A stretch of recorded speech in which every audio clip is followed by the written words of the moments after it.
And it's very challenging emotionally to have to relive certain situations.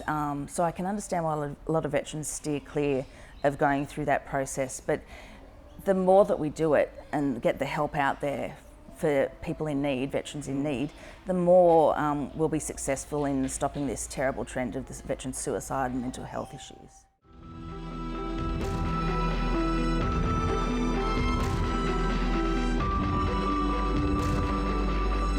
All around the country, Australians sign up and put their lives on the line to do their part to protect the nation and its interests.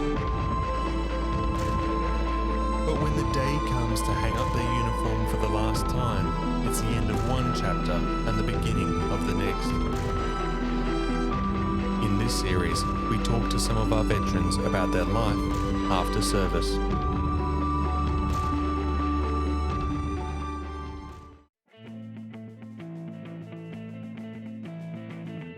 Tamara Sloper-Harding served in the Royal Australian Navy as an intelligence officer and deployed to Timor and Bougainville. In Season 3 of Life on the Line podcast, she spoke to Thomas Kay about her experiences in the Navy as a woman, both the highs and lows, and her time overseas, including how eventually a particular village in Timor, Soibada, captured her heart. She caught up at Avalon RSL with Angus Hordern, an old Navy colleague. Well, hi Tamara, it's great to see you after so many years since I saw you last at Cuttable in Sydney. Yeah, it's fantastic to catch up with you too, Angus. Yeah. Lots happened since then, a lot of changes in my life and in the world, but I never imagined when I met you back then the path I was going to head off on and what would happen, so it's really good to see you again. Yeah. We hooked up in the 80s at the Maritime Headquarters. We were both intelligence officers, and a lot's happened since then. You've been deployed all around the world and you've spent time in Timor, but we wanted to talk about your service after the Navy, and in particular we're down here at the Avalon RSL and you're very committed with the RSL here. I'm actually privileged to be the Vice President of the RSL, Avalon Beach RSL sub-branch, which is different. A lot of people don't understand the difference between the RSL clubs and the RSL sub-branches. So the sub-branch looks after veterans and their families and welfare, and keeps that sense of community that we've been used to having in the military alive for us to help with transition to civilian life. So it plays a really important role, and we're just really fortunate in Avalon that the Club Limited, Avalon Beach RSL Club, are really supportive of the veterans and everything we do in the sub-branch. They support all of our memorial ceremonies, and they're always willing to help us host functions for veterans, and it's just a beautiful community atmosphere here. So we are really lucky. There's a difference between other RSL clubs and this one at Avalon because the staff really care about veterans and their history. So it's a pretty special place. But equally, Tamara, I mean, that just didn't happen. You sort of got involved and you pushed, and I mean, you introduced us to that wonderful guy, Bill Fitzgerald, who we did the interview. Tell us a bit about Bill. Well, we're really lucky here because we have got a lot of amazing members in our sub-branch, and Bill is one of them.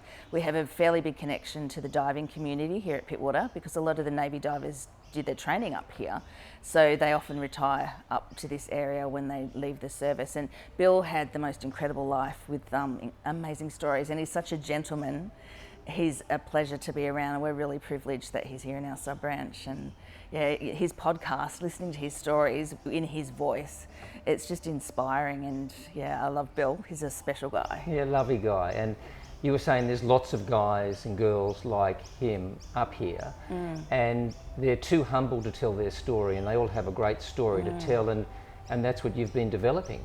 Well, we're hoping that the community, because the Avalon Beach community is really supportive of veterans too, and that became apparent last Anzac Day when we couldn't actually commemorate anything in person.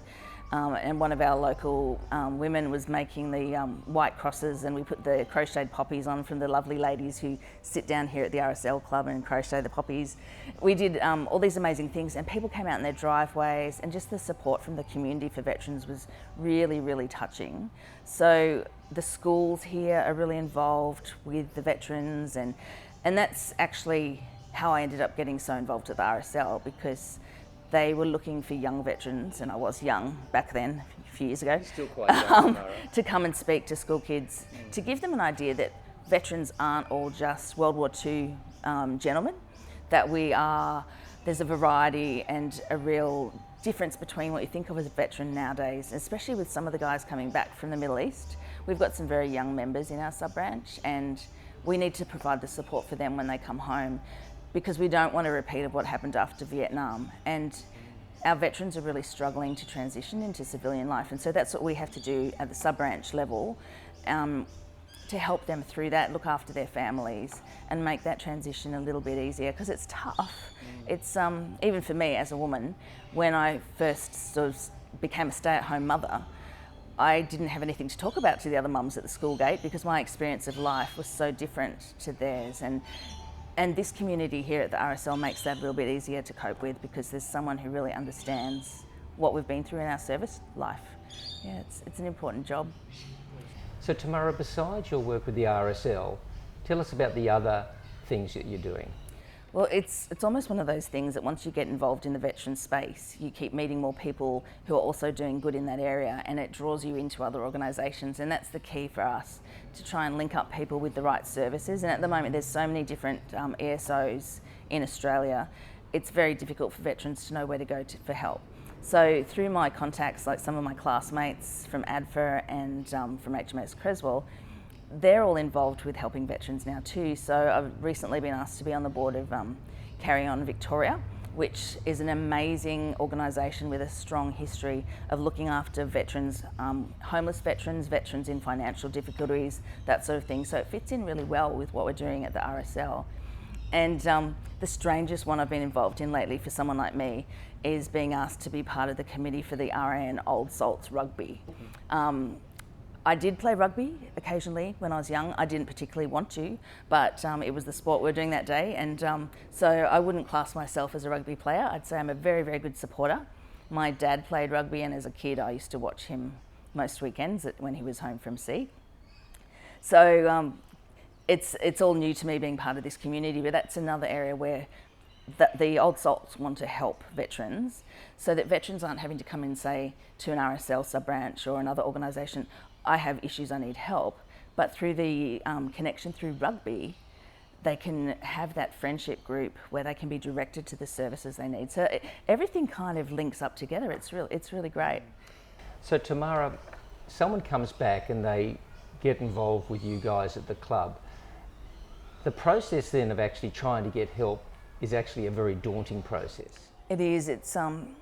I'm going through it myself at the moment, and I'm finding it really challenging.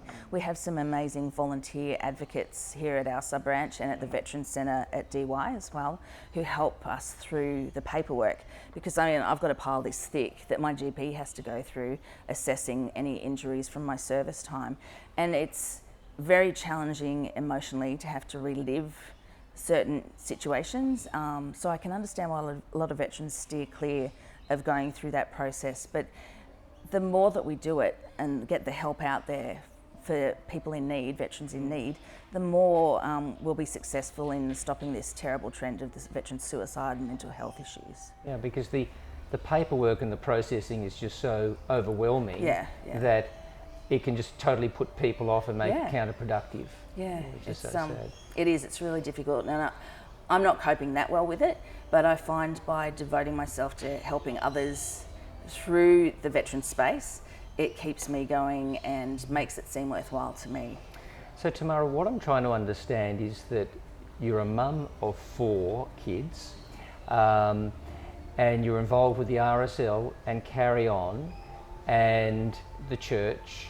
And tell us your local involvement with your church. As I said before, it's an amazing community here. So I'm the Social Justice Director at Pittwater Catholic Parish.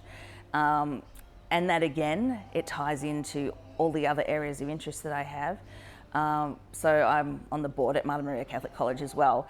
And it's great to be able to bring that social justice message to young people. So I just returned from the Year 12 retreat, where we talked about what I'd gained through my service and the path that set me on to helping others. And that really anyone can do something like that. Just an ordinary person can make a big difference in the world. So my role in social justice ties into everything else in my life. And I'm just really lucky. And I'm lucky because it gives me a purpose. Like, as a veteran, when the military's been your whole existence, even having 4 kids and running a house and a family, it doesn't have the same impact that you had in the service. It doesn't feel, it can be quite hard being a stay-at-home mum. I think I found it much harder than my service time and lonelier. And so this contact with other people and feeling like anything I do to help people will make a difference is really important to me, and especially for mental health reasons. So sometimes my friends will say, oh, you're such a good person doing this. I'm thinking, no, I'm not really. I'm doing it for selfish reasons because it's helping me. It's giving me strength to get out there and do things in the community. And we are so fortunate here in Avalon that our community is a really close-knit, loving group of people. And it's just a blessing to live here. It's funny you should say that, because in the background I can hear the evangelical church behind us sharing the love as well. Yeah. And I actually get the community, like when you drive into Avalon, you've got this little pocket of suburbia, and if you could sort of nestle like-minded people together, I could see the divers like Bill and the other veterans that have, especially Navy people that have that are linked to the water. Yeah. It's funny about how you say, you know, by giving you're getting back. I mean, for anyone who has truly given to something, they actually get what you're saying. That the joy is in the giving. And you're a great giver. And if we look at lots of veterans who've come back and they've sort of, you know, gone into their cocoon sadly and not spoken or got out, I mean, you've done the reverse of trying to get out there and do things. So if we talk about probably this big commitment of your time and your passion of Timor, can you take us back to when you were deployed to Timor years ago and how you fell in love with the country, and then later in particular a little village? Yeah, sure. That was certainly an unexpected turn in my life. I was working in deployable Joint Force headquarters for Sir Peter Cosgrove at the time, but I was based in Maritime headquarters in Sydney, and there was talk about what would happen with Timor, but I was getting married that September, and I was just keeping my fingers crossed that I could still be there for the wedding. But during the wedding reception, I got the call about the deployment. So it happened quite suddenly, and I didn't particularly want to go. And the arrival there, it was very traumatic. The destruction and the suffering were so obvious, and it touched me in a way I hadn't been prepared for. I got to know a lot of the women there really personally through my work, spent time out in the districts and in the villages, spent time with the ladies just talking about their lives and finding out what had happened to them during the years of occupation. So it grabbed me, and I didn't want to leave. I promised I would come back, but I returned from that deployment and deployed elsewhere, and life went on. And it wasn't until my oldest child had started school, and I was representing Avalon Beach RSL Club sub-branch at the local primary school, talking about Anzac Day and what that means. And one of the children asked me a question about warfare and what we do in the military, and I steered the conversation to peacekeeping, because that's what my focus is. The Defence Force keeps peace, we save people, we make lives better. And so the children, they're only like young kids, 6 or 7 years old, talked about that. And they said to me, oh, so where have you done this? Where did you deploy? And I talked about Timor, and they had never heard of the country. So we pulled out a map, and they became really engrossed in the fact that only an hour away from Australia was this tiny country that they hadn't even heard of before, who'd suffered for years and years. The children didn't have enough food, there was no schools, everything had been destroyed. And these little kids at this primary school, Maria Regina, just across the park here from the club, wanted to do something to make a difference. And they said to me, the staff said, can you come back next week and tell the whole school about this? We'd really like to help. So it was from that and the group of kids wanting to make a difference that my charity was born. I never planned to start a charity helping East Timor, but the kids wanted to do something to help children like them who'd missed out on so much. So we started a friendship arrangement, and I contacted Percy Saul Guzmao and Abel Gutierrez, who was the Consul General at the time, he became the ambassador later on, and said, can you help me? This Maria Regina wants to link up with a school. So they helped, and Abel said, I've found the place for you. It's Soibada. It's in the middle of Manatutu, and it's really, really hard to get to, and they need your help. And so I said, okay, I'll link up the schools. And then he just looked at me, and I had my youngest child in the pouch at the time. She was only a little baby. And Abel looked at me and said, I think you can do more than just linking up a school with a school. Why don't you link the whole community? And I sort of laughed and said, oh, no way, I've just had my 4th baby. I don't have time for that. And 10 minutes later, as we walked across the park over here to have lunch at the club, I'd changed my mind.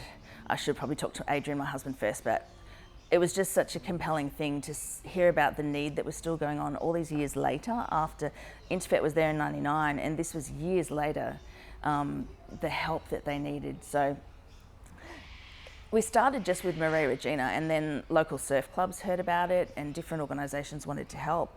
I ended up doing a lot of public speaking, which I don't really like doing either, but it was just kind of something I fell into.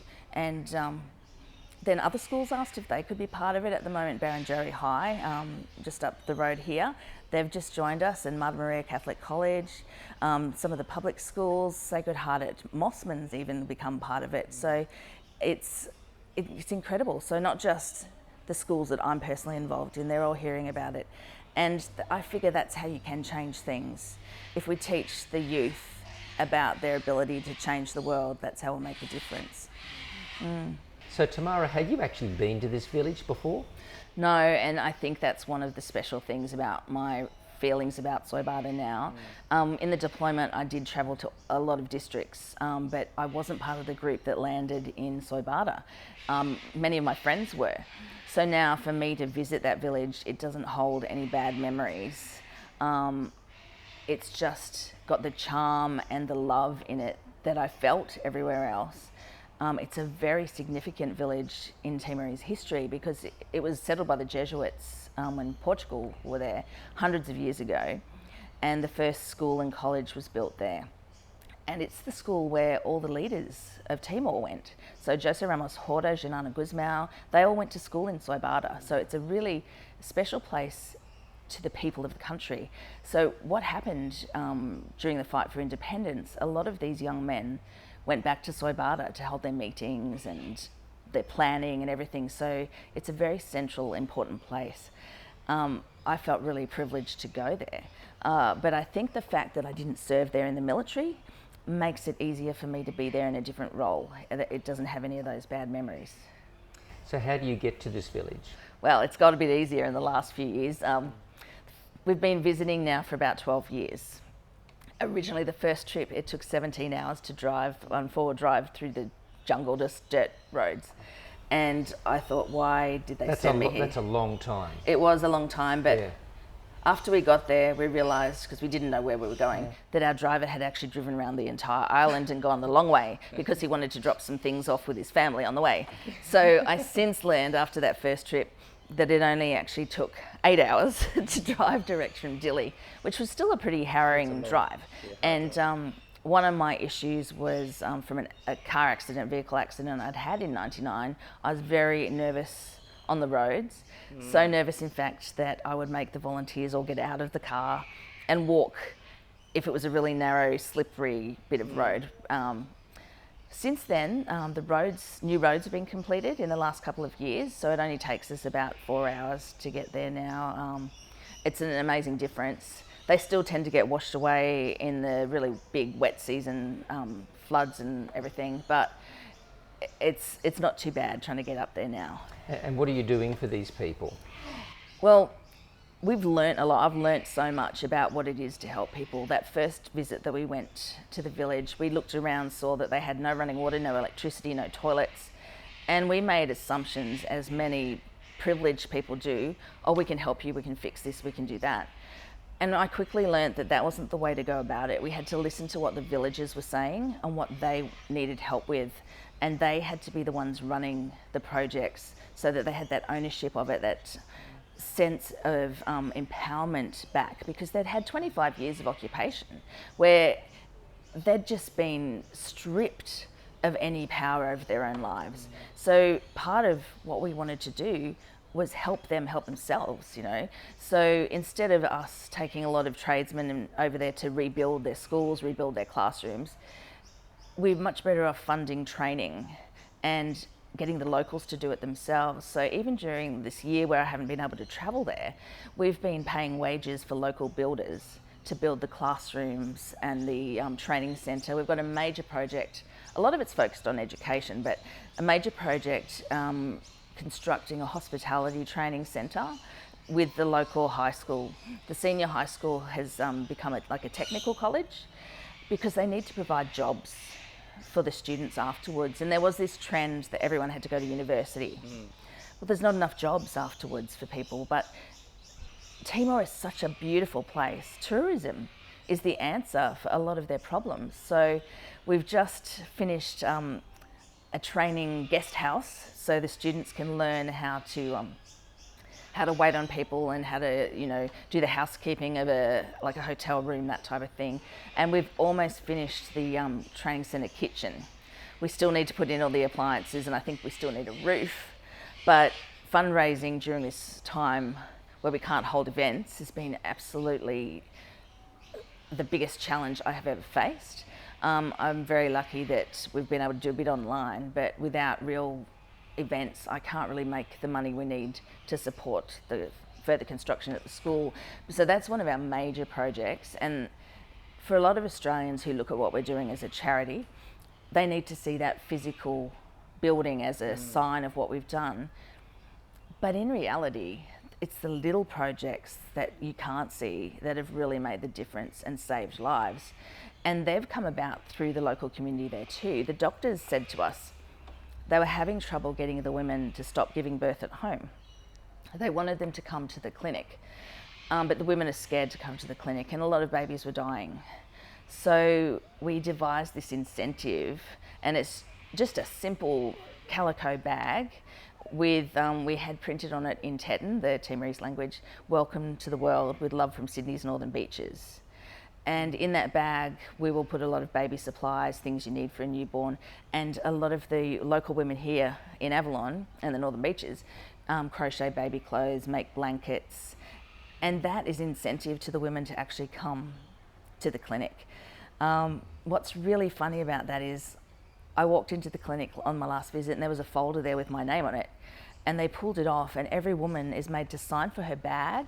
They're actually recording the birth date and weight and everything of the baby. So it's almost like it's created this whole another process in the clinic. It's amazing. And Tamara, no corporate has stepped in and funded this. I mean, you have funded this, you've put your time in, all your friends and volunteers you've brought in. I mean, this is just an absolute mission of love. It is, and I feel sometimes that I'm lucky that my friends still all talk to me, because it has come from my friends, the community, my family. Personally, I don't have the funds to put into it myself, although all the volunteers are self-funded as far as travel goes and everything else. But we have to raise every dollar that goes to the village, and every dollar we raise ends up over there. So it's pretty amazing that the community can do something like that. And I love the fact that it can show kids that you don't have to be rich and famous to make a difference to someone in the world. You can really do things. It's a really spiritual experience for me, and I think I'm very lucky. So a couple of years ago, we actually interviewed you for the first time, and Thomas Kay did a podcast interview with you. And I understand that after that podcast was released, it sort of spread like wildfire, and a lot of people started listening to you and your cause. It was pretty incredible, because I was really reluctant to do the podcast, and I was really nervous, and I don't want to be like telling my own story too much, but I figured that if I did tell the story and it could help either veterans or people in Soibada, if I got over my embarrassment, it could make a difference to a lot of people. And it was incredible, the result and the increased interest just because of the podcast. So I was really grateful that they encouraged me to do it. The guys were fantastic. because I've been contacted by all kinds of people, and now when I ask for help, and I'm always asking the community for help, like at the moment I'm looking for a truck to drive a whole lot of donated items to Melbourne to get in a shipping container to go to Dili, but I share the podcasts with people when I ask them for help, and that tells them the story, and it's just a really great package that's helped us as a charity. It's been really good. So I always figure, okay, a little bit of embarrassment for me having to talk or something might help a whole lot of people. So yeah, I can do that now. Greater good, yes. And you've actually got some of the lovely crochet work that the ladies in Timor have done. Yes, in '99 I spent a lot of time with women's craft groups, and they're really great crocheters and embroidery. They're great at that sort of stuff.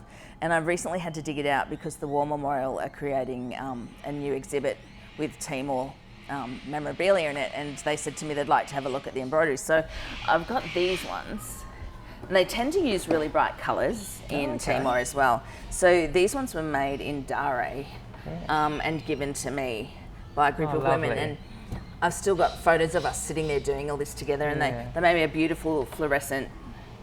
It's very bright. Yeah. And I always sort of think, oh, they pick these colours that don't really go here, but over there when it's the colours in the village are quite neutral and brown. This sort of thing looks really great in their homes. So their taste is very different, but I'm so lucky that to have these as a memory of sitting with those ladies in '99. We used to arrive up in Dare at the convent there, and usually we'd put our weapons in a room at the back because there were lots of little children, but sometimes I'd have to sit there with my styer sort of beside me while we're doing embroidery, and it just felt so conflicting. So a great memory with these, and I'm lucky I've got them. Well, they say people knit for those they love. Yes, yeah. So COVID's really been a big challenge for you because you haven't been able to go there, you haven't been able to bring the people together as much as you would like to. COVID has changed everything, and it's made it difficult to fundraise, which is the main thing. I'm also feeling very homesick because I do have my own room over there where I leave clothes and hats and everything, so that when I travel I can just use my luggage for medical supplies. And I'm used to being there twice a year and being with my community in the village, and I feel very much part of that community now. So I think I'm homesick in a way. The great thing is that with social media, most of the teachers and the chiefs in the village are on social media, so I can talk to them every day. It's quite amazing. We have a committee meeting here, and I can put them on Zoom so they can be part of that meeting. We're running Zoom lessons, Zoom Teton lessons online, and it's just, technology has made things possible that we never thought of before COVID. So there's good and bad points. I can't wait to travel.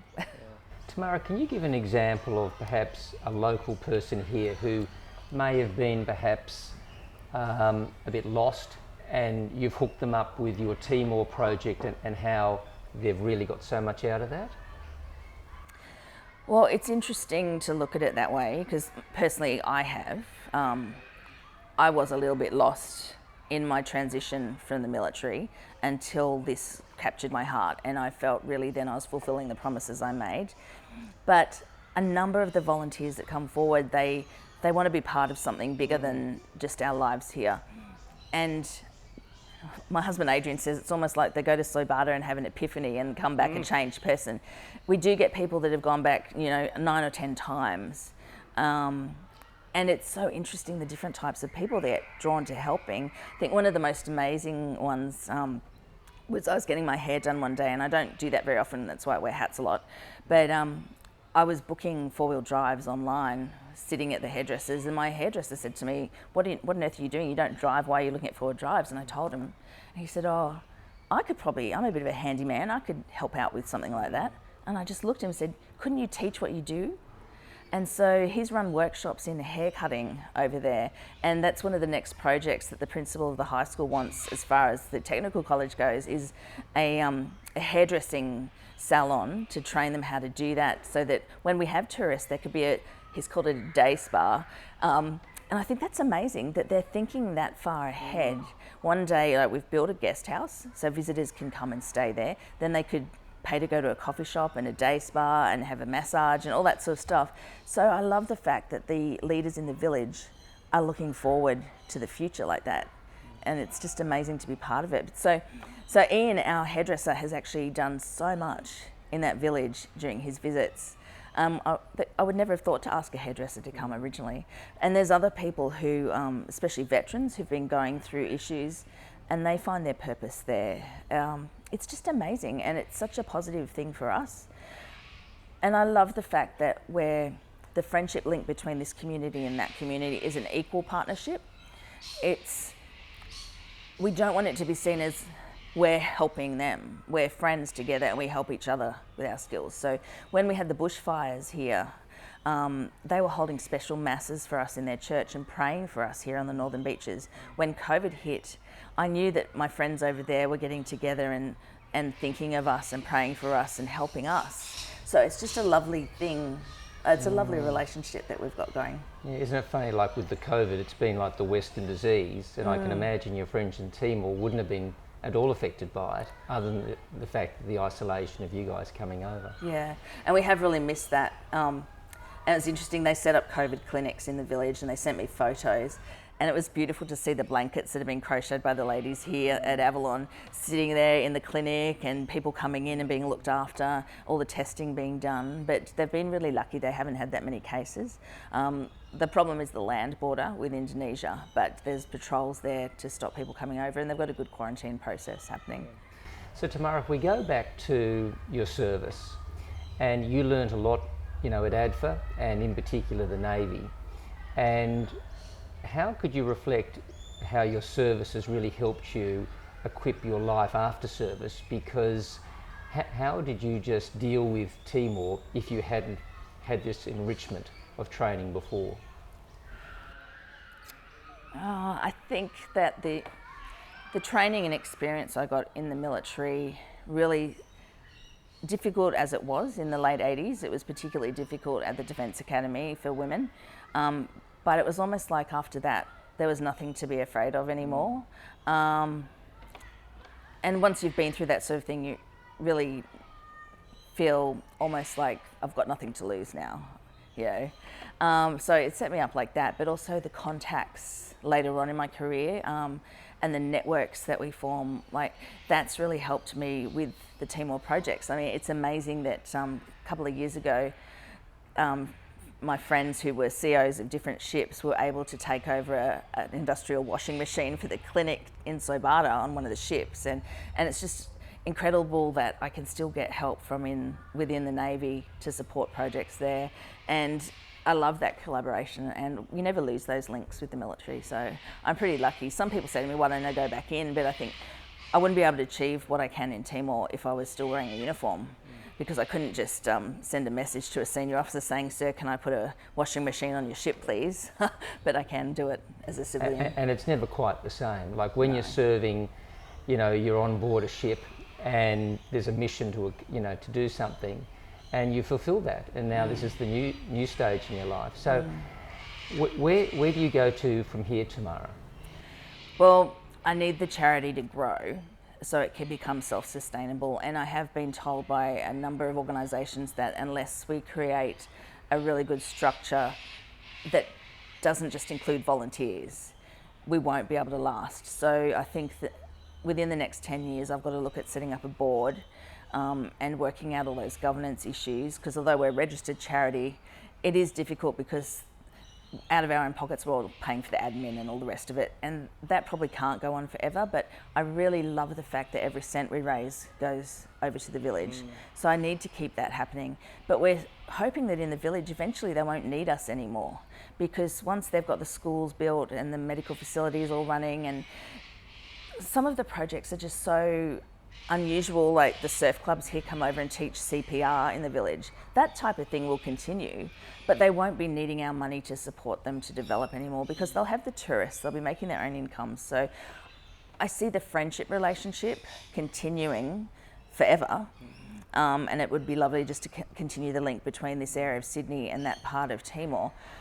But I'm hoping that they won't need us as much, and we can be the tourists that go over there and help fund the industry, you know. Which will be a great help to them. Yeah, and I think that's amazing. So there's so many different ways we'll be involved always, but I think once they're back on their feet and recovered from everything that happened during the occupation, they won't need us financially in that way anymore. So Tamara, you're doing the work with the RSL and the Carry On and the church and your family and Timor. You give a lot of yourself to all these people and all these wonderful causes. How do you actually fit it all in? Well, I think I probably do spread myself a little bit too thin, and that in part is because of my own issues with transition and mental health challenges, probably due to the service in Timor in the first place. I need to fill up my day. Probably not the healthiest thing to do, but I have to fill it up with things that are necessary. My house isn't very tidy, and my family put up with a lot from me. I'm very lucky that the children have all travelled to Timor with me, so they understand what I'm doing. But I think in some ways it's almost selfish of me to be giving so much to other people and not focusing just on the family. I mean, they don't miss out on anything, but it's something I need to do to be helping all these people and involved. So in a way, the family does suffer a little bit. But I still try and make sure I bake every week and do all that stuff that mothers are supposed to do. You know, you've got to tick those boxes, and I'm there when the kids come home from school and all of that. Well, that's and very I'm important. very involved in their schools. But it all comes back to Timor, like the involvement in their schools, it's all about Timor as well. So I think I'm just really lucky that my family support me. But equally, I mean, you come from a Navy family. You know, you were brought up this way, that you move around and you serve. So you've got that history in you. And if you look at the life you really gave your soul to Timor when you were deployed there. And I remember you were saying once before that perhaps if you hadn't just married Adrian, perhaps you may have stayed there. So you clearly wed yourself to this wonderful place, and you've enriched all the people that have gone with you and continue to do things. I mean, you've created a legacy in there which is bigger than yourself and bigger than all the people, and it just continues to flourish, and I hope your energy is transferred into others who will help carry the flag, because it's a huge task, but you know, you broke the ice, you made it happen. But I don't think I can take credit for that, because it wasn't my idea. It was those primary school children that came up with this idea, and I just kind of fell into it. So really, I don't deserve any thanks or credit for it at all. It's a privilege to be able to do it. Well, Tamara, I look at you and I look how you've gone through all those years with the Navy, and you found this wonderful cause which you've just fallen in love with, and as I say, you've taken everyone with you. I look forward to seeing the next stage in your life where, you know, there's another, you know, cause that you take on with people in need. I mean, I think you're a bit of a sucker for a good cause, and you've just looked after these people so well. Tamara, thank you for your service. Thank you for everything you're doing in Timor, and thank you for sort of soldiering on through all these things. And you're a real credit to everyone. So thank you very much. Oh, thanks, Angus. It was really great catching up.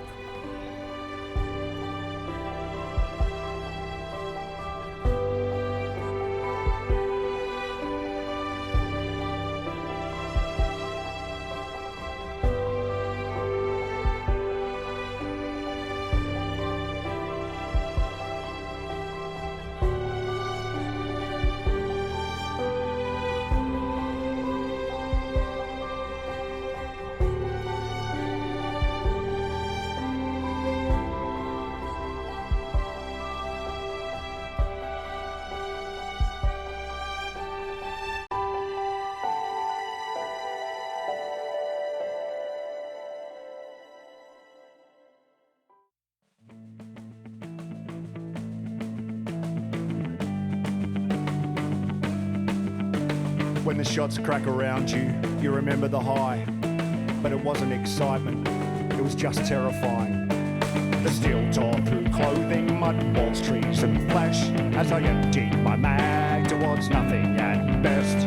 And as I crawled forward and I looked through my sights, I turned and saw Rowdy give a wink and a smile. He shouted with me as he sprung to his feet with his gun up and firing out into the green and the dirt all around him like rain on a pond as he made his way into the hell just beyond.